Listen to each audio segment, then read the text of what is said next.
¿Qué empresas comprar en bolsa? Esa es la pregunta que se hace cualquier inversor cuando empieza a analizar y comprar acciones. Obviamente todo el mundo quiere invertir en empresas multibaggers, es decir, que se puedan multiplicar por muchas veces.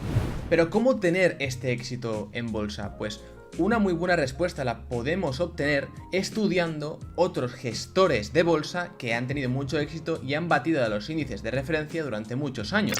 Un gran ejemplo es Terry Smith, gestor de Fan Smith y conocido también como el Warren Buffett inglés, un fondo muy famoso en Inglaterra con unas 20.000 millones de libras bajo gestión. Desde su creación en 2010, el fondo ha obtenido un retorno anual de en torno al 18%. ¿Cómo lo ha hecho? Pues su estilo está muy marcado por invertir en empresas de calidad como Estée Lauder, Visa o Microsoft. Él se define como un inversor que compra buenas empresas, no paga de más y no hace nada. Después también tenemos otros grandes perfiles como Joel Greenblatt, uno de los inversores más legendarios de todos los tiempos, reconocido por haber gestionado Gotham Capital del 85 al 94 y haber obtenido una rentabilidad del 50% anual, un retorno asombroso para cualquier inversor. Él, al contrario que Terry Smith, invertía en situaciones especiales como spin-offs, es decir, escisiones. Casos en los que el mercado no ve o reconoce el valor real de las acciones, por falta de analistas o por ser un caso muy escondido y de donde se puede extraer un beneficio a más corto plazo. Bien, pues en este vídeo vamos a ver ambas cosas, cómo invertir en empresas de calidad estilo Terry Smith y cómo invertir en situaciones especiales estilo Joel Greenblatt, con ejemplos de acciones reales actuales en el mercado. Esto no lo voy a explicar yo, sino que lo hará un profesional que he traído como es Carlos Santiso, gestor de Icaria Capital y profesor en el máster de Value Investing y Teoría del Ciclo Económico Austriaco, un máster de la Universidad de Hesperides del que yo personalmente soy alumno y de hecho tengo al propio Santiso como profesor. Por lo tanto, en esta masterclass veremos una parte de estas clases que da él dentro del máster. Carlos en sus fondos acostumbra a invertir en estos perfiles de empresas, por lo que veremos qué ideas de inversión nos trae. Os adelanto algunas de ellas famosas como Nagarro o Constellation Software.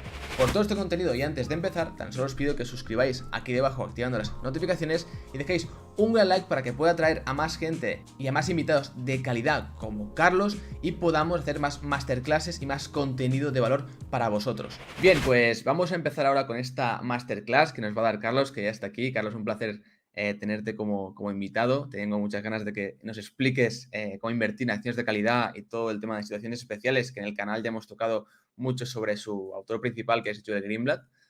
¿Qué tal? Muchas gracias por invitarme. Encantado de estar aquí. Un placer.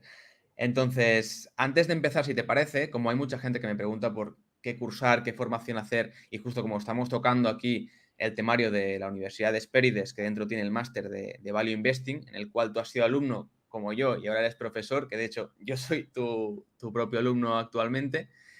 Como muchos tendrán dudas sobre qué cursar, creo que una muy buena opción puede ser este máster de Value Investing, que es bastante específico y lo pueden hacer tanto personas que se quieren dedicar a este sector de las finanzas e inversión como personas que simplemente quieren gestionar sus ahorros. Entonces, tú que fuiste alumno de este máster, ¿qué te hizo cursarlo?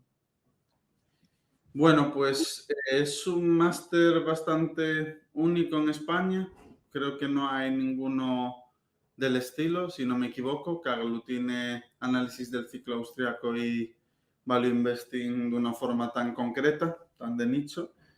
En su momento yo estaba muy enfocado a la inversión empresarial. Acababa de volver de Londres, no, había vuelto de Londres hacía como 2 años o tres, ya estaba trabajando en el mercado y quería ver un poco qué podía ofrecerme el máster. No había ninguno del estilo, así que decidí apuntarme. Barajaba hacer el CFA o hacer el máster, como el CFA es mucho más exigente en cuanto a años y tiempo a dedicar, pues ya estaba dentro del sector, no lo necesitaba a nivel curricular y decidí irme a algo más concreto y quitarme toda la parte de paja del CFA, que es bastante densa, toda la parte de ética, así que eso fue un poco lo que me inclinó a apuntarme. Ujú.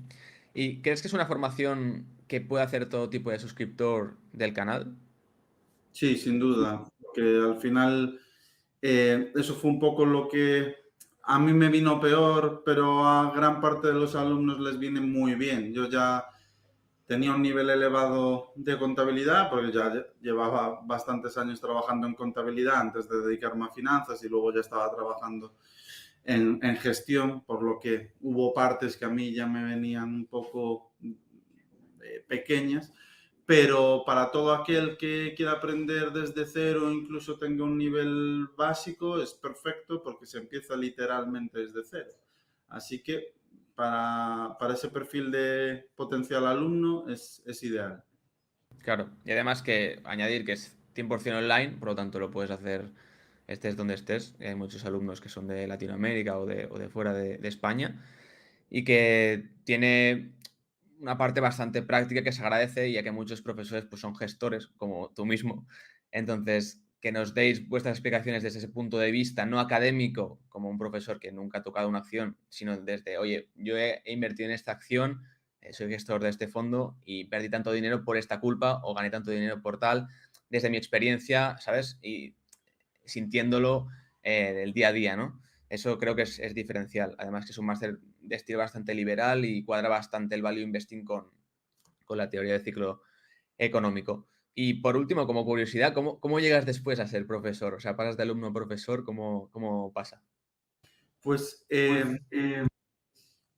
fue casualidad. Realmente uno de los profesores que tuve cuando yo cursé mi edición, que se llama José Ignacio, que según os pregunté a vosotros, creo que ya no da clase, pero cuando yo lo cursé, A mí por lo menos no, pero no lo sé. cuando yo lo cursé era el profesor principal, un extraordinario profesor. Pues cuando decidió dejar de dar clase, una de las personas que pensó él proactivamente para sustituirle en una de las asignaturas fui yo. Me preguntó si me interesaba. Yo ya estaba dando clase en otras escuelas, pero tengo cariño a OMA porque me parece un gran sitio, así que le dije que sí. Era un módulo, son como 4 clases, 8 horas, no era demasiado porque tampoco tengo ahora mismo disponibilidad de tiempo para dar muchas más horas. Decidí dar el paso y bueno, me contento porque la verdad que es un módulo que se adapta bastante bien a lo que yo hago. Perfecto, Carlos. Bueno, pues para aquellos interesados, yo igualmente dejaré los links en la descripción por si alguien quiere ver el programa, etcétera. Pero bueno, vamos ya a temario, que Carlos nos dará aquí una explicación muy buena de cómo invertir en acciones de calidad y en situaciones especiales. Así que, Carlos, si te parece, compartimos las diapositivas que tenemos, la presentación. Y yo, si Perfecto. quieres, me voy a quitar para no molestar y cualquier pregunta que vaya teniendo, que crea que pueda ser interesante para los suscriptores, pues me voy metiendo y te voy preguntando. Perfecto. Nada, cualquier cosa me vas interrumpiendo. Ya sabes que yo siempre encantado Sí, de... sí, genial, Carlos. Aunque no creo que tengamos muchas preguntas porque lo explicarás todo detalladamente, pero bueno, adelante. Perfecto, pues vamos. Bueno, es una presentación breve donde toco varios palos de los que hablo en el módulo de OMA para que la gente se haga una idea de lo que puede encontrar. También soy gestor de 4 vehículos de inversión y en uno de ellos aplico al 100% lo que voy a explicar. Si os gusta y queréis profundizar, pues el máster de OMA es una forma de ello porque esta información está mucho más completa, pero como introducción, como marco, para que podáis ver el estilo de contenido que hay, creo que puede venir muy bien. Así que nada, invertir en calidad. Claves de la inversión, la importancia del management.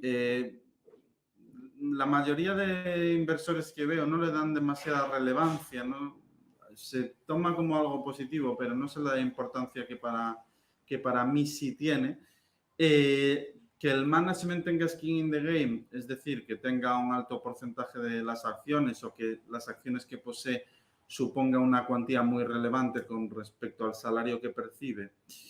Para mí es algo muy importante que marca la diferencia. Esa alineación de intereses hace que el foco se ponga en el largo plazo más que en el corto, que es lo que suele suceder en compañías donde no existe esta alineación de intereses, y se crea un cúmulo de ingredientes que hacen que en el largo plazo este perfil de compañías que son las que veis en este índice que crea Credit Suisse, lo haga mejor. Y al final es sentido común. Si hay alineación de intereses, pues las compañías en el largo plazo tienden a hacerlo mejor.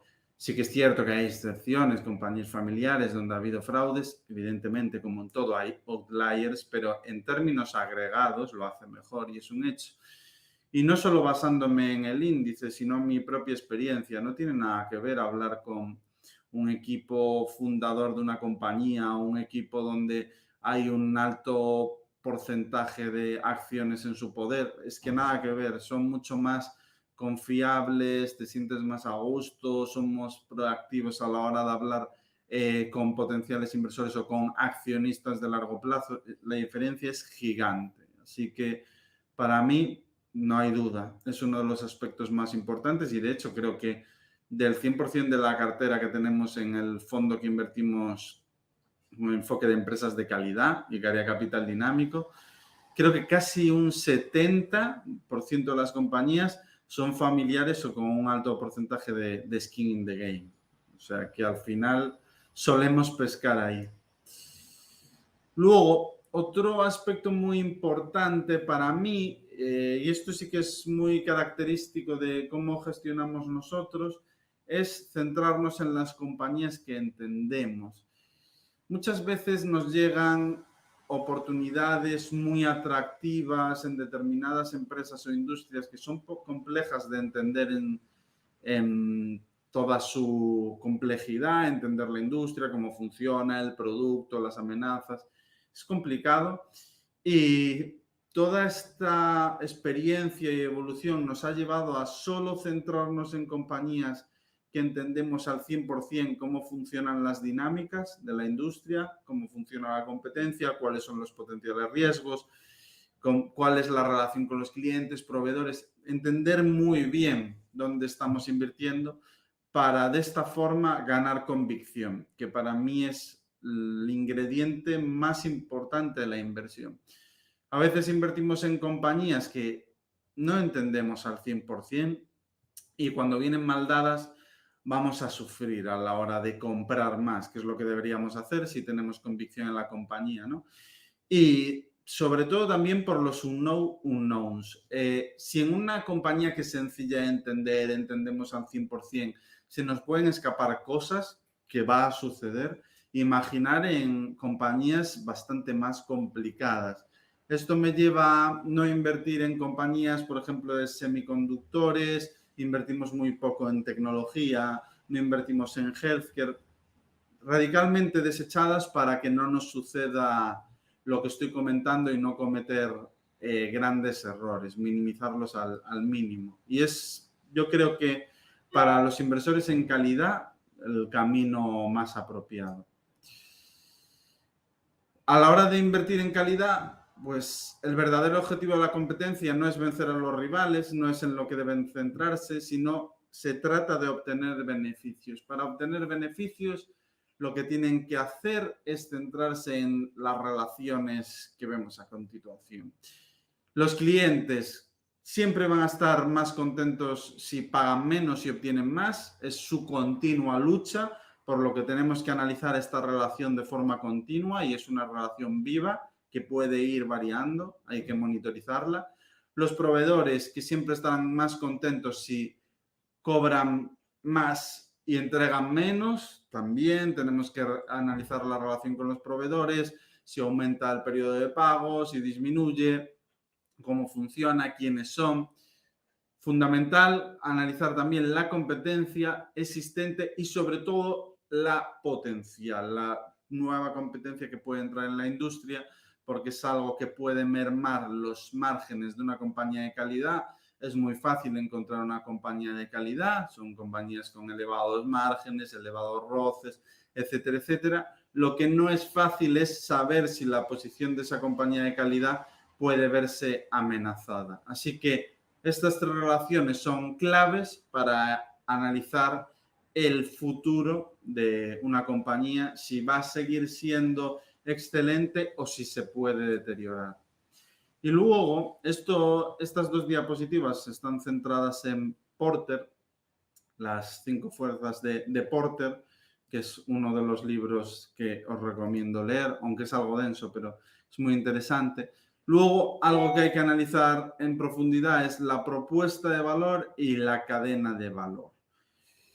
Y un ejemplo que viene en el propio libro de Porter es que podemos estar analizando compañías de un mismo sector, no tiene por qué ser de diferentes sectores, y dentro de un mismo sector encontrar propuestas radicalmente diferentes. ¿De qué tipo? Pues aquí tenemos 3 compañías, Hertz, Enterprise y Zipcar. Son 3 compañías del sector de alquiler de vehículos cuya cadena y propuesta de valor son radicalmente diferentes. La propuesta de valor de Hertz es aquellos viajeros que están fuera de casa y quieren alquilar un coche por días. En cambio, en Enterprise son coches de sustitución para aseguradoras, totalmente diferente. Y en cambio, en Zipcar es para gente que no tiene coche y que quiere alquilarlo por horas. Son los típicos Car2Go, eMove y todos estos que están en las principales capitales. Luego, respecto al coste, al pricing, al precio del producto, en GER suele ser precios caros para vehículos, bueno, una gama bastante amplia, pero compriman los precios. En Enterprise, coches de sustitución para aseguradoras, pues es económico, al final, bueno, pues, tiene un objetivo diferente. Y en el caso de Zipcar, suelen ser modelos o por suscripción o pago por horas y bastante asequibles. Por lo que propuesta de valor totalmente diferente en los 3 casos, pero estamos hablando del mismo sector. Y en la cadena de valor, ¿dónde se posicionan para colocar sus oficinas? Pues en el caso de Hertz, aeropuertos, hoteles, estaciones de tren. En el caso de Enterprise, no es ni siquiera necesario tener oficinas, pero pueden estar en centros comerciales y demás. Y en el caso de Zipcar, la calle. Nosotros tenemos acceso a los coches que están en la calle para subirnos a ellos y alquilarlos por hora para poder movernos dentro del núcleo urbano, suele ser. Luego, ¿qué tipo de coches se ofrecen? En el caso de Hertz, amplio abanico de coches. En el caso de Enterprise, coches de sustitución suelen ser coches viejos y no hay demasiada oferta. Y en el coche de Zipcar, pues los típicos coches híbridos eléctricos que son cool para poder moverse sin gran consumo o sin consumo, literalmente. Y luego también el enfoque de marketing es totalmente diferente en cuanto a los canales. Así que muy importante cuando analizamos una compañía, analizar las diferentes cadenas y propuestas de valor, porque pueden ser muy diferentes a pesar de estar analizando un mismo sector. ¿Qué define, en mi opinión, una compañía de calidad? Bueno, pues para mí, cuantitativamente, que tenga una elevada tasa de reinversión, que gran parte de su flujo de caja se reinvierta en CAPEX de crecimiento y que esto lo haga a un elevado ROCE. Y a nivel cualitativo, que es la parte más diferente y en la que más profundizamos en la clase de OMA, pues me suelen gustar los monopolios, a quien no, que no haya elevados riesgos regulatorios, porque está el Estado por medio, pueden cambiar las reglas del juego, esto hay que tener mucho cuidado. Oligopolios con altas barreras de entrada, también tremendamente atractivo, que haya un elevado pricing power, fidelización o marca, un nicho por consolidar, las denominadas compounders suelen operar en este campo, el beneficio de la seguridad, de la reputación, compañías que se benefician de 100 años haciéndolo bien en un segmento donde la reputación es clave porque es un servicio crítico. Empresas de representación, que son estas empresas donde el cliente final no toma la decisión, sino lo hace el intermediario. Cuando vamos al dentista, nosotros no decidimos la marca que nos vamos a poner de brackets o de corrector, suele ser el propio dentista. Y al final, las marcas que están ligadas a este tipo de relación intermediario-productor suelen tener alto pricing power y ventajas competitivas relevantes. Y en definitiva, estabilidad de ingresos. La clave no está en tener las ventajas hoy, sino en tenerlas mañana. Esto es el trabajo complicado y donde debemos de enfocar la mayor parte de las horas y considero que es clave.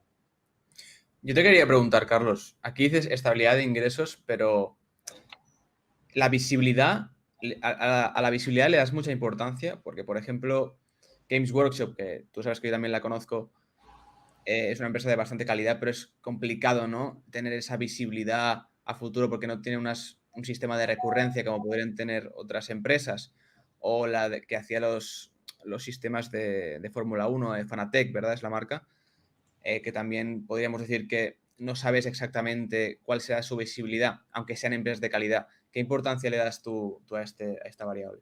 La visibilidad es importantísima y para eso no solo es importante las ventajas competitivas y el análisis cualitativo, sino la relación con el management.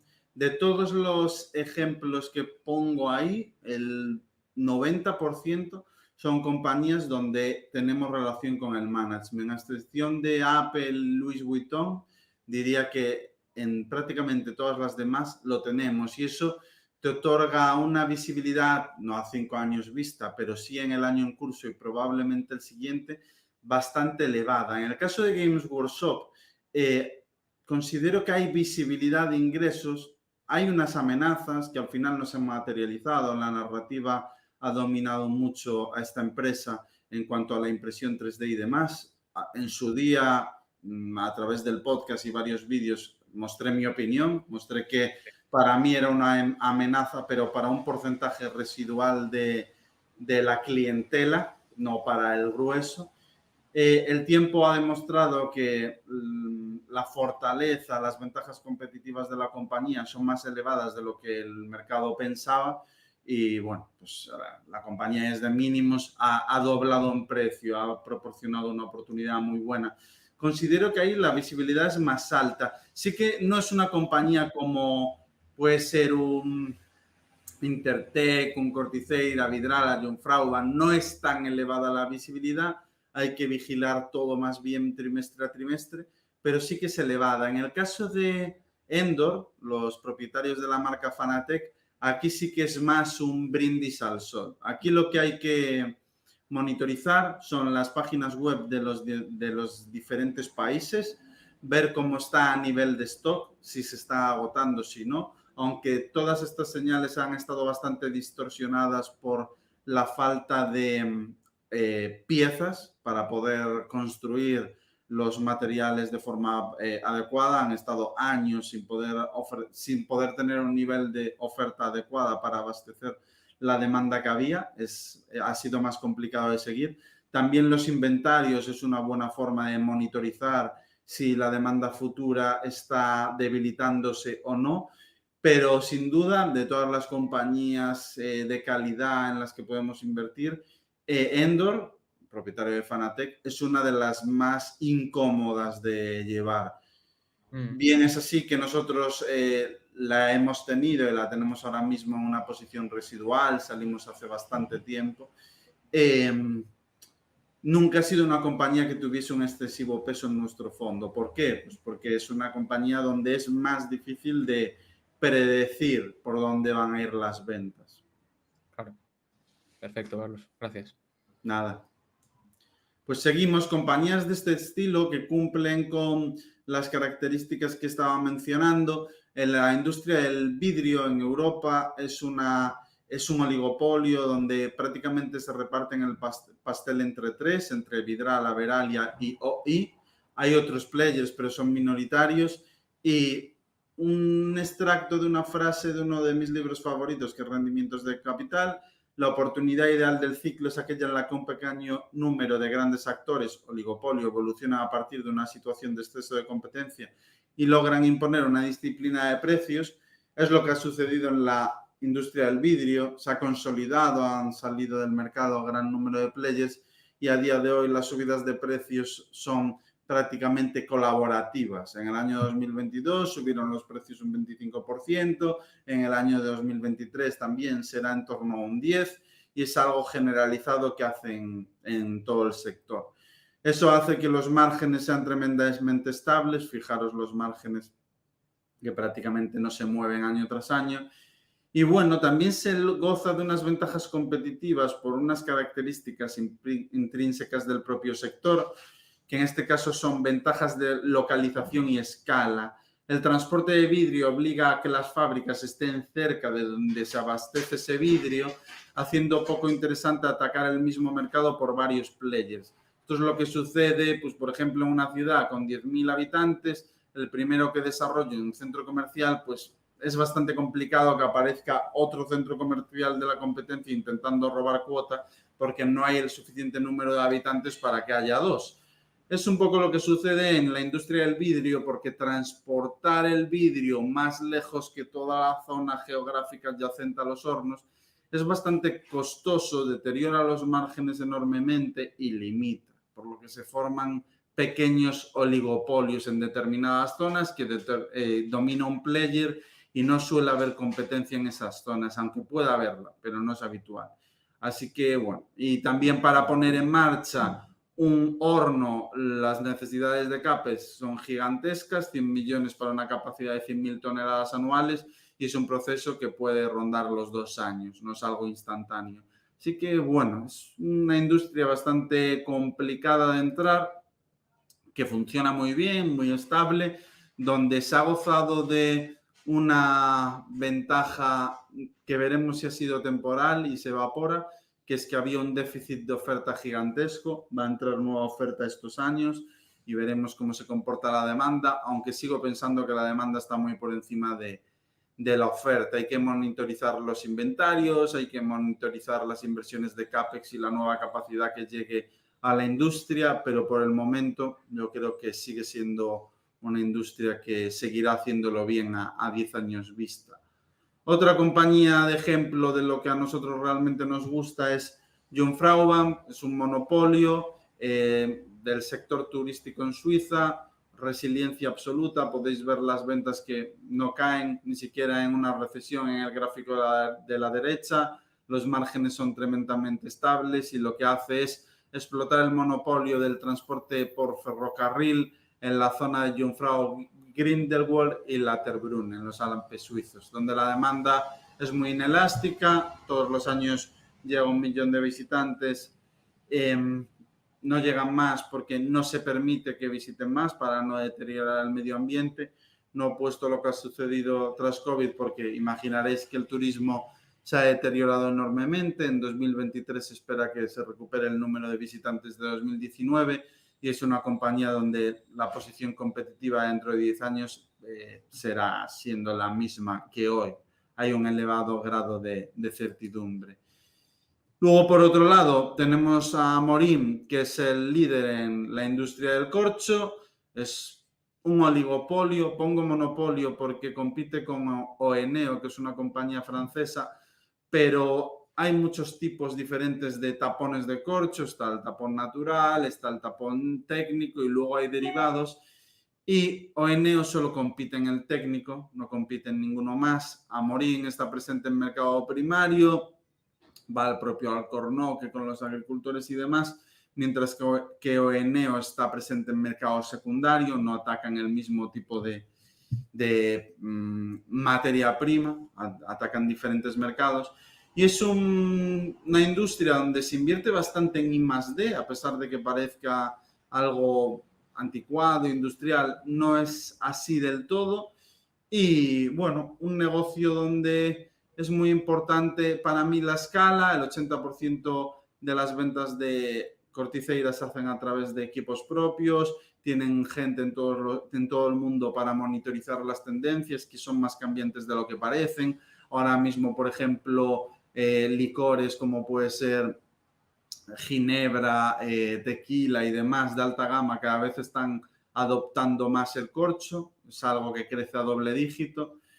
Y un segmento donde el pricing power es muy elevado. Todas las subidas de precio que se hacen para sufragar el incremento de costes que puede venir fruto de los costes de la energía o fruto del incremento de los precios del corcho, se acaban compensando con subidas de precios del propio producto de Corticeira, que son los tapones principalmente, y esas subidas no se revierten en la gran mayoría de casos, lo que hace que sus márgenes sean crecientes. En la industria del vidrio no están así, los incrementos sí que se suelen revertir, por lo que aquí el pricing power es incluso más elevado que en la industria del vidrio.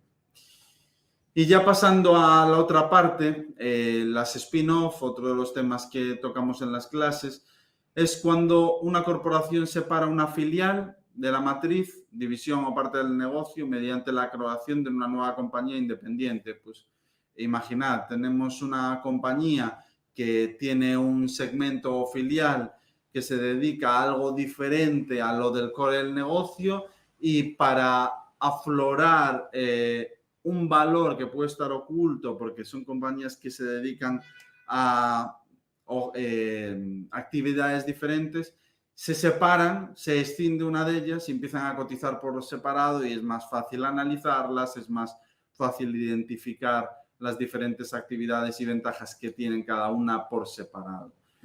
¿Por qué suelen realizarse spin-off? Bueno, porque son negocios, como he dicho, en la mayoría de casos sin relación entre sí, para obtener una mejor valoración del mercado, porque muchas veces no se valoran ni de la misma forma. Podemos tener una compañía, una filial que tiene un perfil growth, y otra, la compañía matriz, que tiene un perfil más value. Se valoran de forma diferente. A veces para separar el negocio malo del bueno, para aflorar valor y que los directivos se centren, cada uno en su segmento.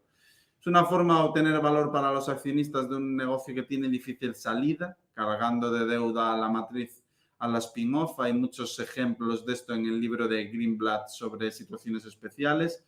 Consideraciones de tipo fiscal o resolución de un problema regulatorio. Esto también puede suceder.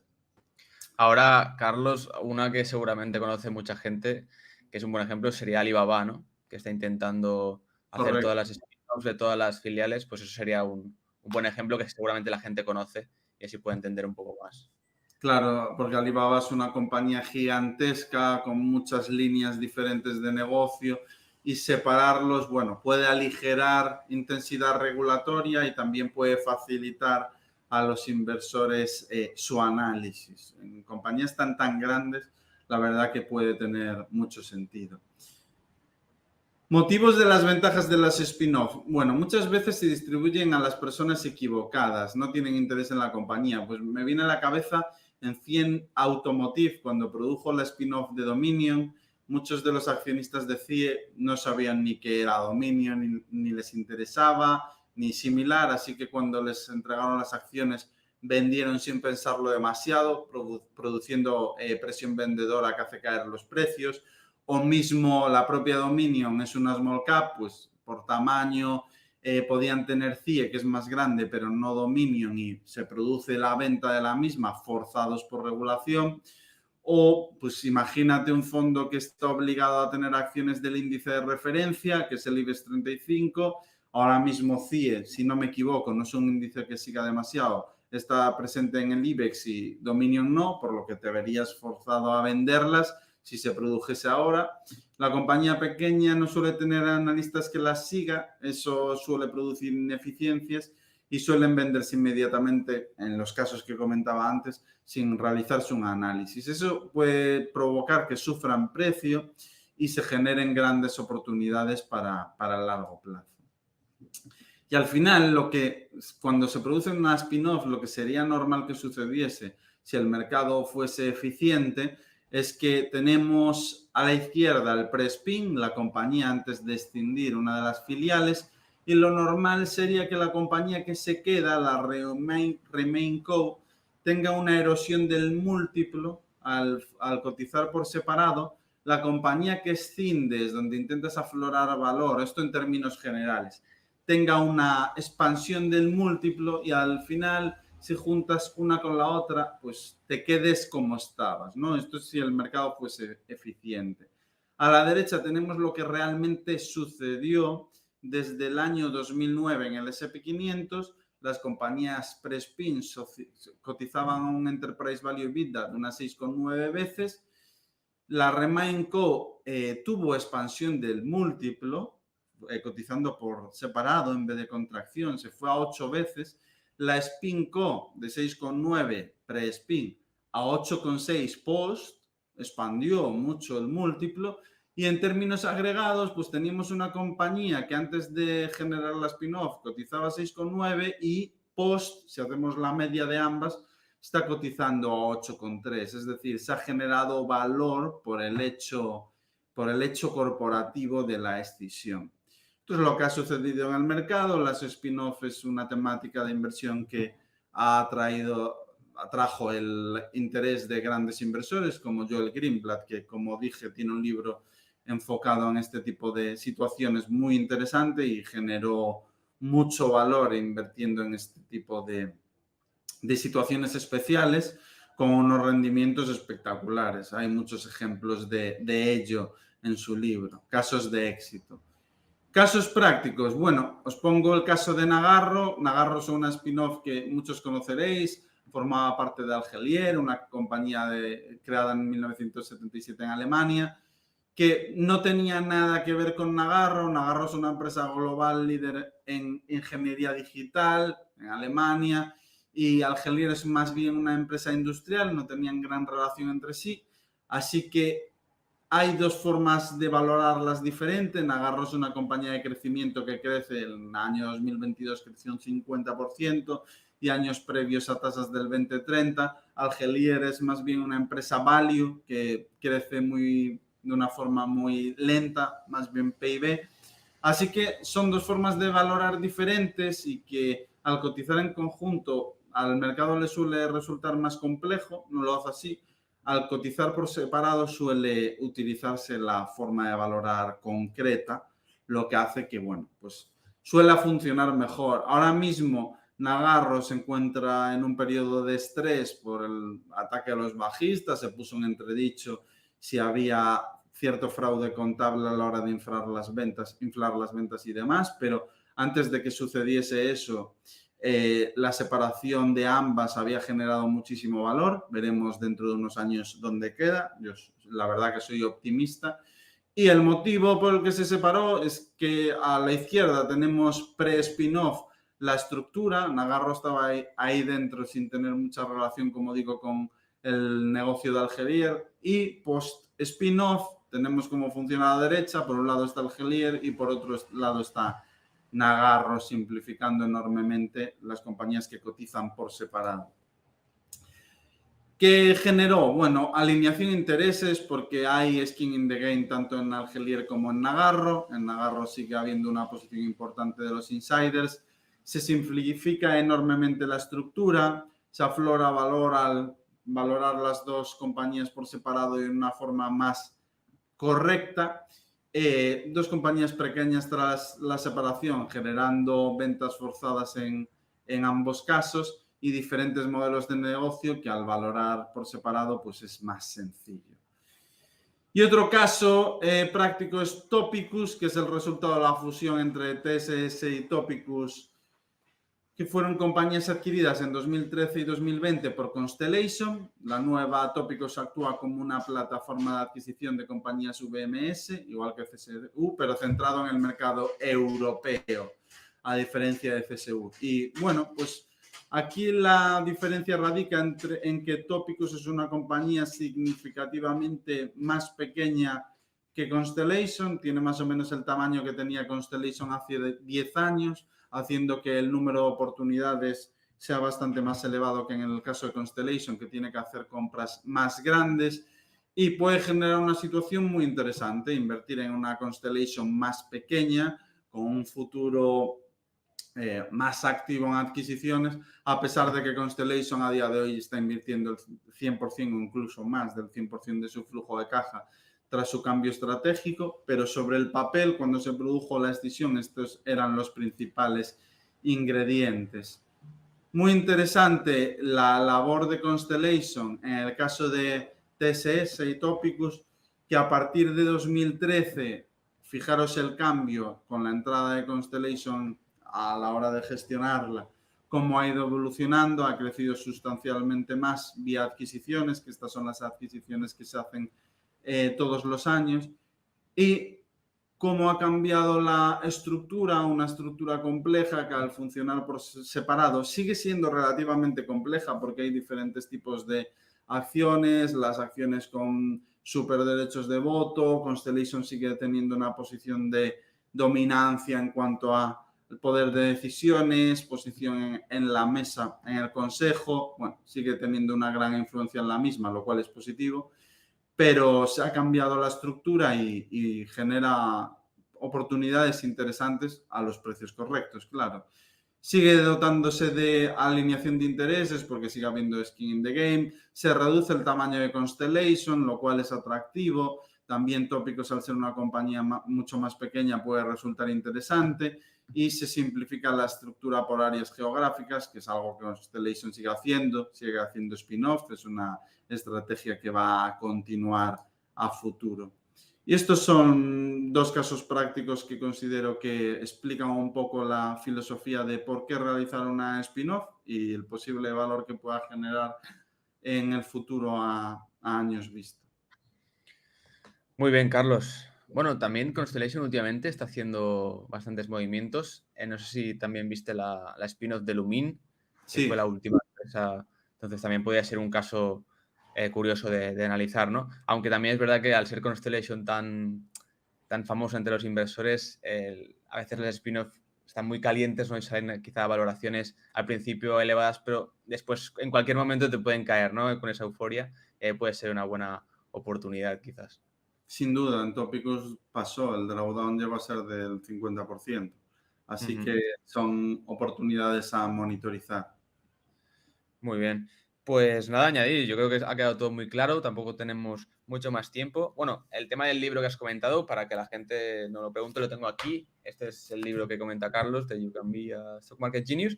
Y ahora, de hecho, ha salido el español, que también lo tengo aquí, que el título no me gusta mucho, como lo han traducido, Carlos, pero bueno, Ya, total. es este. Entonces, es un libro que, bueno, tienes que sentarte tranquilamente y, y leerlo poco a poco, pero yo creo que aporta mucho valor y habla, yo creo que 40-50% del libro diría que es un spin-off, ¿no, Carlos? Más o menos. Es Sí, sí, gran correcto. parte del tema. No, es un libro muy interesante, yo se lo recomiendo a la gente. De los libros de Greenblatt me parece el mejor. Y eso que sus Sí. libros son bastante buenos, pero ese es el más interesante. Y otro día, ¿verdad, Carlos? Comentaste un libro sobre todo para ventajas competitivas y más en la parte de calidad. No sé si nos lo puedes recordar, que lo dijiste Sí, en clase. Competition Demystified, que no lo hay en español, pero es mi libro favorito sobre ventajas competitivas y análisis cualitativo. Es un librazo brutal. A todo el mundo que le guste este tipo de filosofía de inversión se lo recomiendo. Y ese sí que es de leer despacio, bastante más despacio que el de Greenblatt. Vale, perfecto. Bueno, los dejaré en la descripción igualmente. Y nada, Carlos, muchísimas gracias por haber venido. Es un placer escucharte y las explicaciones son muy buenas. Así que espero tenerte en un futuro próximo en el canal. Ya tenéis un podcast también con Carlos en el canal, lo dejaré también aquí arriba o en la descripción, que también explica un poco su historia y es más personal. Ahí lo podéis ver. Nada, Carlos, un placer tenerte aquí. El placer es mutuo. Muchas gracias, Adrià, por invitarme. Encantado de volver cuando quieras. Muy bien. Muchas gracias. Y a los suscriptores, recordad que os podéis suscribir al canal para apoyar más masterclasses y más vídeos como este y más invitados como Carlos. Y dar un like para apoyar a la comunidad que estamos creando entre todos. Sin más, un saludo a todos.